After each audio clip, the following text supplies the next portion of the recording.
একটা কৃপণ মানুষ কৃপণগিরি করে করে অনেক টাকা জমিয়ে নিয়েছে, কিন্তু সে একটা টাকাও খরচা করেনি। এমনকি পরিবারের জন্য, নিজের জন্যও করেনি। ওনার একটাই উদ্দেশ্য ছিল অনেকগুলো টাকা জমা করার। যখন সে বুড়ো হয়ে গেল, সে বুঝতে পারলো যে এতগুলো টাকার এখন সে করবে কি।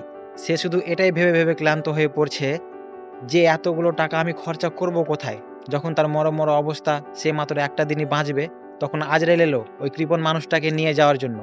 তখন কৃপণ মানুষটা বলছে, দয়া করে আমাকে আর কিছুটা দিন সময় দেন। কিন্তু আজরাইল আর মানল না। কৃপণ মানুষটা বলছে, আমাকে শুধু একদিনের সময় দাও, তার বদলে আমার যত টাকা আছে, যত ধন দৌলত আছে, তার অর্ধেকটা আমি তোমাকে দিয়ে দেবো।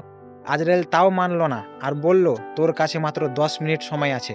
তারপরে কৃপণ মানুষটা একটা কাগজ নিল আর লিখলো, আমি সারা জীবনে যত টাকা ইনকাম করেছি, যত টাকা জমিয়ে রেখেছি, তার বদলে আমার জীবনের একটা দিন আমি কিনে পেলাম না। আমি শুধু এটাই বলতে চাইছি, সারা জীবন শুধু টাকা ইনকাম করে রাখলেই হবে না। জীবন অনেক সুন্দর। এক একটা সুন্দর সময় বাঁচার চেষ্টা করো।